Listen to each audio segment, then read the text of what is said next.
même chose que Dieu nous a donné. Il a donné une loi. Allons dans le livre de Josué 1 au verset 8. Si vous l'avez, vous lisez. Josué 1, verset 8.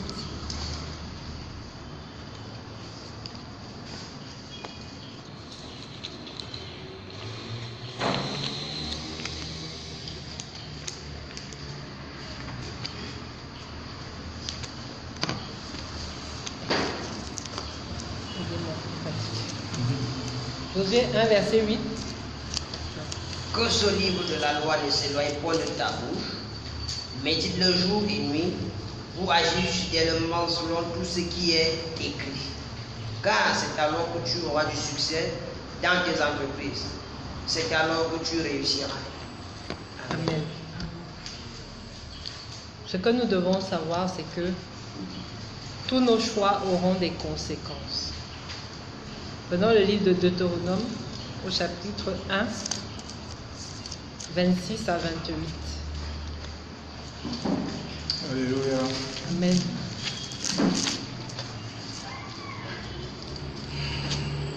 Mais vous ne voulûtes point y monter, et vous fûtes rebelles à l'ordre de l'Éternel votre Dieu. Vous murmurâtes dans vos tentes et vous dites, c'est parce que l'Éternel nous hait qu'il nous a fait sortir du pays d'Égypte, afin de nous livrer entre les mains des Amoréens et de nous détruire. Où monterions-nous? Nos frères nous ont fait perdre courage en disant, c'est un peuple plus grand et de plus haute taille que nous. Ce sont des villes grandes et fortifiées jusqu'au ciel. Nous y avons même vu des enfants d'Anak. Amen. Amen. Donc, c'est chacun qui veut suivre l'Éternel ou qui ne veut pas suivre l'Éternel. Mais, comme au Cameroun, on a des lois, il y a des conséquences. La personne qui viole la loi va peut-être en prison. Voilà une conséquence. C'est de la même manière que l'Éternel te dit que si tu obéis à sa loi, tu auras des bénédictions. Mais si tu n'obéis pas à sa loi, tu auras des malédictions. Si tu obéis à la loi du Cameroun, c'est que tu es fidèle à ton président. Parce que tous ceux qui sont hors la loi ne sont pas fidèles.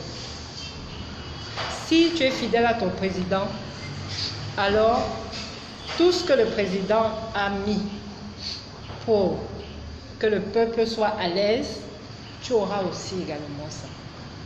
Mais si tu n'es pas fidèle, tu iras en prison, tu n'auras pas de nourriture de choix, tu n'auras pas de liberté, tu n'auras rien.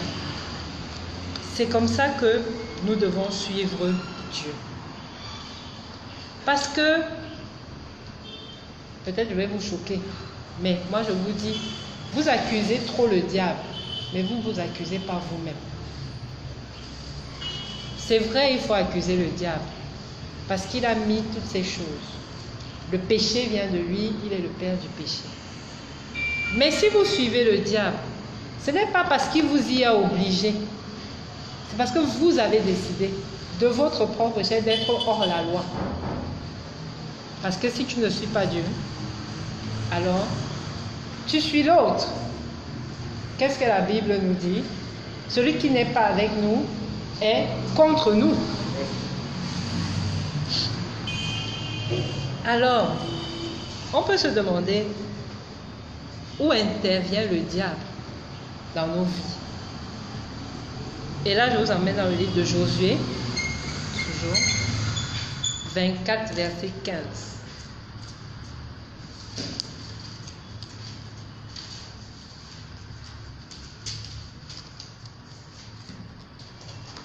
Alléluia. Amen. Et si vous ne trouvez pas bon de servir l'Éternel, choisissez aujourd'hui qui vous voulez servir, ou les dieux que servaient vos pères au-delà du fleuve, ou les dieux des Amoréens dans le pays desquels vous habitez. Moi et ma maison, nous servirons l'Éternel. Amen. Dans ce livre que nous avons lu, nous voyons que Dieu ne détermine pas l'ennemi. Ça veut dire, il ne te dit pas que c'est Satan. Il te dit, soit les dieux des Amoréens, soit les dieux de. Donc ça veut donc dire que c'est toi qui choisis qui tu sais. Romains 6, verset 16.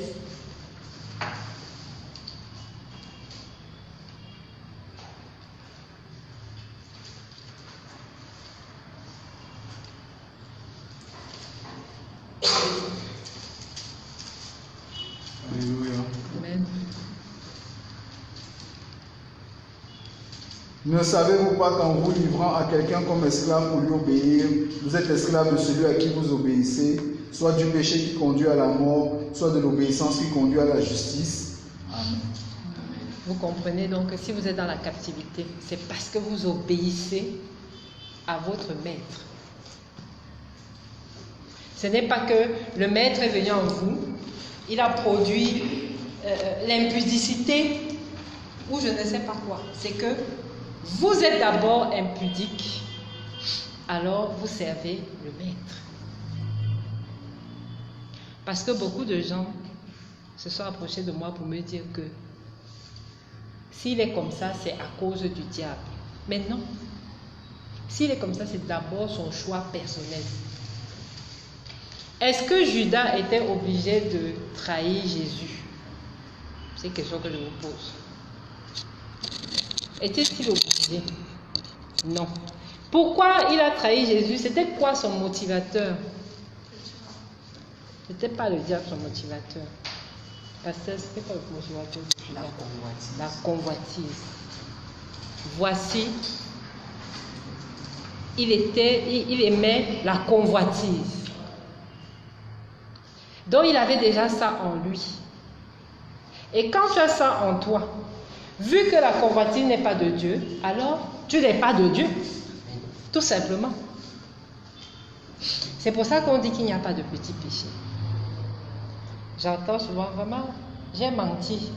L'autre a tué. Mais le mensonge, c'est pour qui? Le maître, c'est pour qui? Alors vous êtes tous le père de même fils, non? Le fils de même père. Alors, les enfants de Dieu ne pêchent pas. Les enfants de Dieu obéissent à Dieu. Ils obéissent à ses lois, qui sont ses commandements. La vie que nous vivons, c'est une succession de choix. Ta vie ira selon le choix que tu auras pris. C'est toi qui décides du mari que tu épouses. C'est toi qui décides du travail que tu vas faire. Personne ne te met l'arme au cou pour accepter ces choses-là. C'est toi qui te lèves pour aller chez les marabouts. C'est toi qui te lèves pour aller tisser des liens avec les Amoréens et les je ne sais pas quoi qu'on peut dire aujourd'hui, peut-être les francs-maçons et les rosicruciens. Est-ce que quelqu'un t'y oblige? Non. Même si ton parent veut te faire perpétuer dans les traditions, es-tu obligé? Non.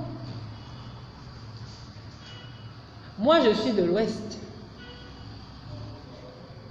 On a les cultes des crânes et les cultes de je ne sais quoi. Mais moi, j'ai refusé.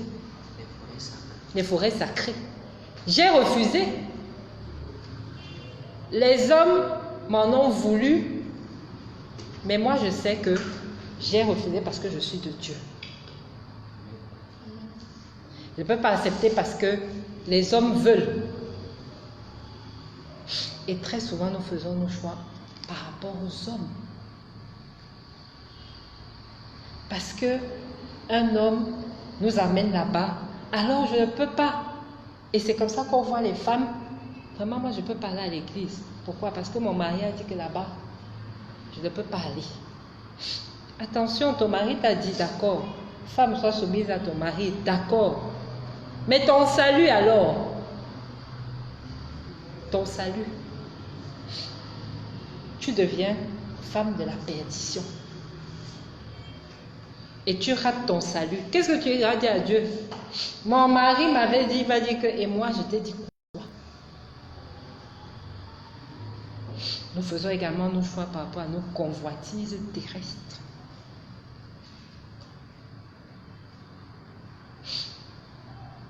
C'est là où je te demande que, qui est ton ennemi? Chacun de nous a un ennemi ici. Parce que la Bible dit qu'il n'y a aucun juste sur la terre. Ça veut dire que chacun de nous a un ennemi. Judas, c'était la convoitise. Toi, c'est quoi?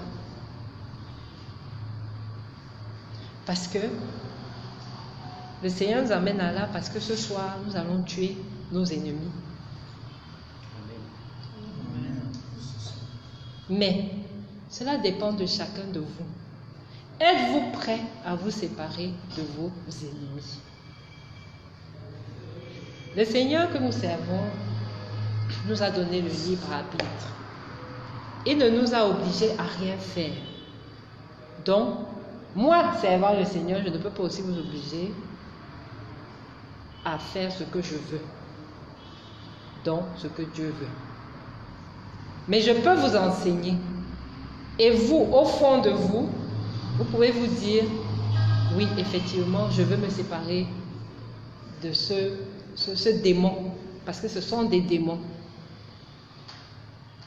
Quand tu mens, c'est un démon. C'est le démon du mensonge. Et il est tellement démon que tu as menti petit.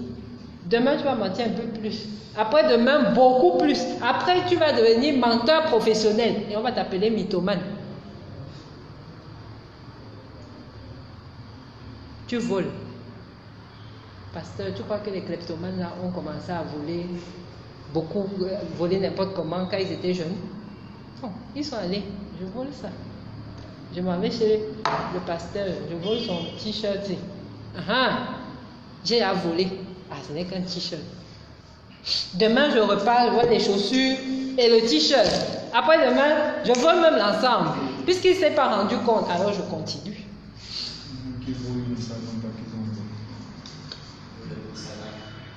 Et finalement, je trouve que le vol, c'est normal. Comme on voit beaucoup d'infidèles ici dehors. L'infidélité est normale. Hein? Quel homme n'est pas infidèle? Voilà ce qu'on nous dit. Mais n'empêche que l'infidélité vient de qui? Hein? L'infidélité vient de qui? Ça vient de Dieu? Non, ça ne vient pas de Dieu. Donc, si tu es infidèle, tu n'es pas de Dieu. Il ne faut pas que nous trouvons nos péchés normaux. Parce que sinon, nous sommes dans la perdition.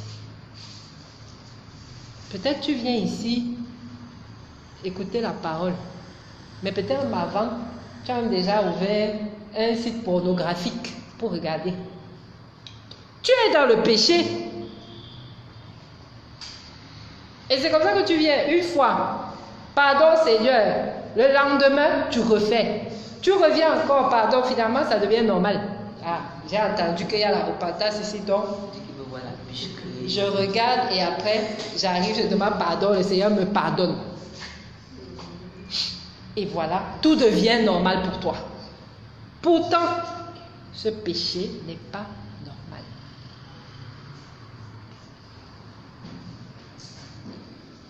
Donc, nous devons faire nos choix. Quand Jésus est venu à la croix, pensez-vous qu'il n'a pas fait ce choix? Il a fait ce choix. Bien avant la création du monde, il avait déjà fait ce choix. Moi, je veux sauver les hommes. J'ai mon objectif, sauver les hommes. Et ce choix incluait beaucoup de sacrifices. Et il a fait ces sacrifices pour que son objectif soit atteint. Toi, quel est ton objectif? Tu veux seulement que Dieu te bénisse. Mais plaît à Dieu si tu attends sa bénédiction. Ne viens pas demander à Dieu les bénédictions alors que toi-même, tu fais les choix de l'autre. Ou bien, tu pars chez un père qui n'est pas le tien. Tu lui donnes toute ton attention, tout l'honneur, mais tu retournes chez ton père, à qui tu ne donnes même pas le respect, et tu lui dis, papa, je veux. Quel père va accepter ça? Quel père va accepter ça? Aucun père ne va accepter ça. Même toi-même qui es assis là, ton enfant te fait ça, tu vas le gifler.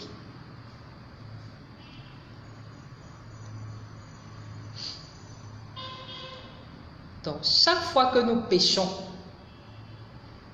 nous acceptons le diable. Et nous faisons ce qu'on appelle ouverture des portes. Et ouverture des portes, j'aime la question de mon fils au départ. Les démons m'habitent. Ouverture des portes, je commence à faire du mal, à tuer, à faire des sacrifices. Ouverture des portes, j'ouvre les portes. Et le diable vient, et lui ne vient pas petit. Lui va te dire que, on dit que Jésus s'est sacrifié, non? Mais c'était l'enfant de Dieu. Toi-même, tu as combien d'enfants là-bas? On dit que quand Jésus s'est sacrifié, qu'est-ce qui s'est passé? Le monde a été sauvé. Alors, amène aussi tes enfants. Toi aussi, tu seras sauvé. Je vais t'amener beaucoup d'argent. Et il t'emmène dans des doctrines. Et finalement, ces doctrines deviennent des réalités pour toi. Si bien que ça devient normal. Donc, nous devons fuir très loin le péché. 1 Jean 3, verset 8.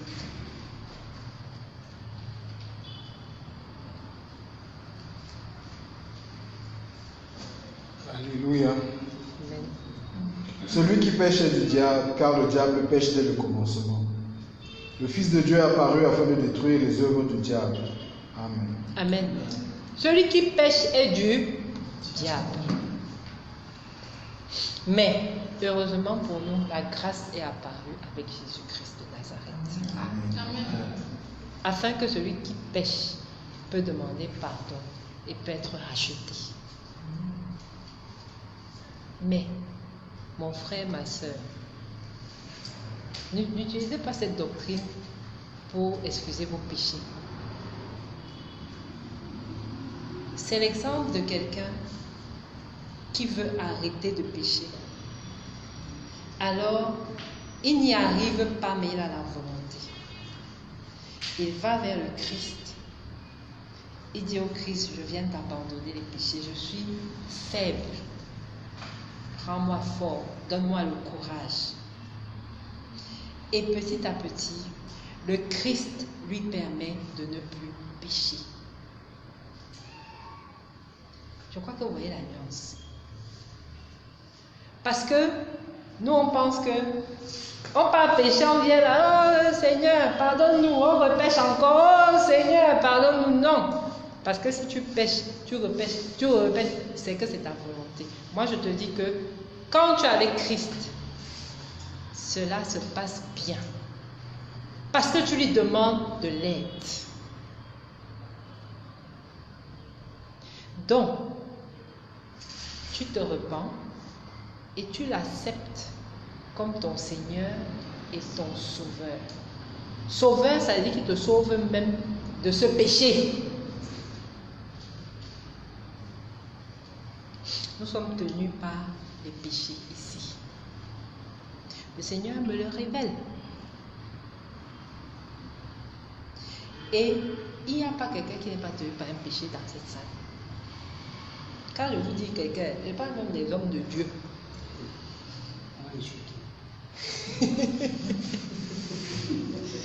Il me le révèle. Et il veut que nous changeons. Parce que vous avez déjà trop prié.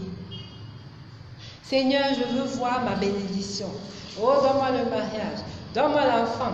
Donne-moi. Ton blocage, c'est ton ennemi, ton péché. Finalement, même d'autres disent que on est dans le péché parce que le Seigneur avait endurci le cœur de Pharaon. Donc, il a endurci nos cœurs. Quand il voudra, on sortira du péché. Ça veut dire quoi? Et toi-même dedans? J'expliquais, je ne sais pas si c'était aujourd'hui ou hier, à quelqu'un que nous ne sommes pas des robots et le Seigneur nous dirige. On a un cœur. Pourquoi le Seigneur nous a donné un cœur, à votre avis? Il aurait pu nous faire sans cœur, non? Il nous a donné un cœur pour que nous-mêmes aussi, nous pensions, nous réfléchissions, nous ayons des envies. C'est pour ça qu'il nous a donné un cœur. Mais il veut que tu sois libre de faire tes choix. Alors, qu'est-ce qu'il fait pour t'aider? Il apporte le Saint-Esprit. Et c'est le Saint-Esprit qui vient et qui te dit, c'est bien d'aller à gauche, c'est bien d'aller à droite. La femme, c'est pour toi. Celle-ci n'est pas pour toi. Va à Douala, c'est là-bas. C'est le Saint-Esprit qui te guide.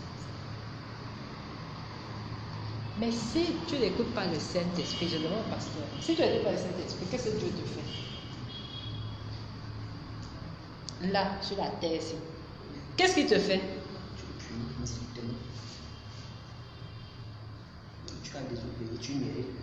Tu mérites une punition, mais sur la terre, là, tu peux rester sans écouter le Saint-Esprit si tu veux. C'est ton choix. Mais il y a une conséquence. Mais la conséquence. Désobéissance à la loi, conséquence. Est-ce que tu es donc prêt à subir ces conséquences? Moi, particulièrement, non. Parce que quand moi je lis Apocalypse,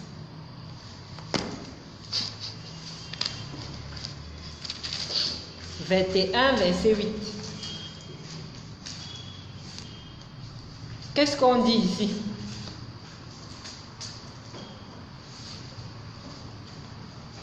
Mais pour les lâches, les incrédules, les abominables, les meurtriers, les impudiques, les enchanteurs, les idolâtres et tous les menteurs, leur part sera dans les temps ardents de feu et de soufre, ce qui est la seconde mort. Amen. Voyez-vous le châtiment? Étant de feu et de soufre. Si la bougie te brûle, tu vas avoir pleuré, fatigué. Imaginez donc les temps de feu et de soufre. Une souffrance éternelle. Moi, je ne veux pas. Si toi tu veux, c'est pour toi là-bas.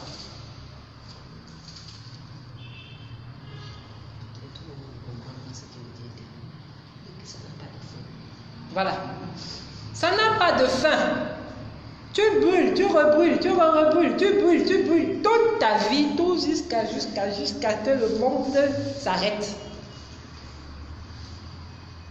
Et le monde ne va jamais s'arrêter de toute façon. Donc, est-ce que c'est le châtiment là que tu veux? Ça doit seulement te permettre de faire du bien. Ça doit te permettre de suivre la loi de Dieu. Juste ça. Juste ce châtiment doit être un motivateur pour toi d'écouter Dieu. Le Seigneur ne souhaite que personne ne périsse. Ce qui veut dire que si nous périssons, c'est nous-mêmes. Tout à l'heure, j'ai commencé ma délivrance, j'ai dit, Seigneur, c'est la foi des prophètes.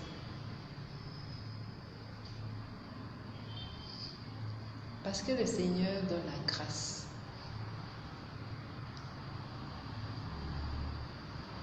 Et c'est une grâce qu'il nous a accordée ce soir. Parce que normalement, pasteur, c'est ta foi qui te sauve. Ce n'est pas la foi de quelqu'un d'autre, c'est la tienne. Mais le Seigneur peut faire la grâce. Et il a décidé de la faire ce soir. C'est pour ça que vous avez vu la guérison. Mais ce n'est pas parce qu'il a fait la grâce que vous devez dormir sur vos lauriers en disant la prochaine fois il va encore faire la grâce. Il se pourrait que la même personne vienne parce qu'elle repart pécher. Elle revient, il ne la guérit pas. Parce qu'il attend qu'elle-même mette sa foi en avant. Donc, ne vous basez pas sur les grâces, mais sur la foi. Parce que dans les églises maintenant, le Seigneur va vous donner les oranges monnaie ce soir. Amen. Tout le monde, amen. Est-ce que tout le monde aura cette grâce?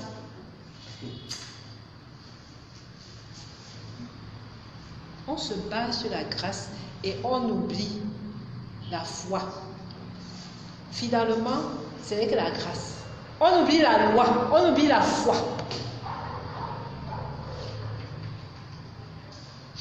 Quand Dieu fait grâce, c'est pour témoigner de sa présence. C'est pour témoigner. Il peut faire grâce aux païens. Il peut faire grâce aux meurtriers. Il fait grâce à qui il veut. Même si tu es sorcier, il peut décider que la grâce ici aujourd'hui, c'est pour toi. Mais ce n'est pas commun. Vous, restez dans la loi. Restez dans la foi. Restez dans la vérité. Restez dans la justice.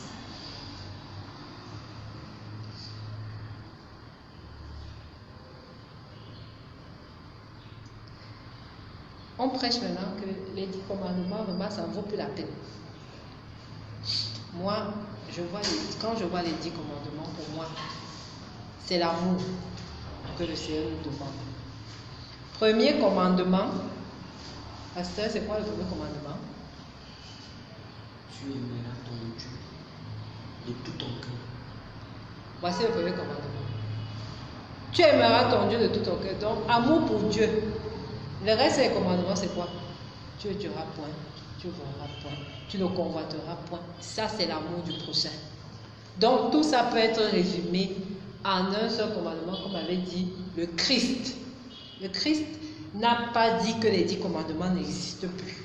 Il a dit qu'il y a un seul commandement, et ce seul commandement englobe les 10 commandements, et bien plus même. Donc, ta seule loi, à présent, c'est laquelle? L'amour de Dieu et l'amour du... Voilà ta seule loi. Tu n'as pas autre loi. Donc, avant de faire une chose, demande-toi si c'est dans l'amour du prochain. Avant de faire une chose, demande-toi si tu plais à Dieu. Si ce n'est pas ça, arrête. Donc, mes frères, mes sœurs, nous avons le libre choix. Mais faisons le bon choix. Le Seigneur a dit, j'ai mis devant vous la vie et la mort, le mal et le bien. Choisis le bien afin que tu vives. Vous avez compris? Les deux sont là. Mais que tes choix soient vers le bien. Alléluia. Donc, à partir d'aujourd'hui, je voudrais qu'on prenne un instant, que tout le monde fasse un serment à Dieu qui est là, qui nous entend. Et vous avez vu qu'il est là. Que à partir d'aujourd'hui, j'abandonne le mal pour faire le bien. Prions.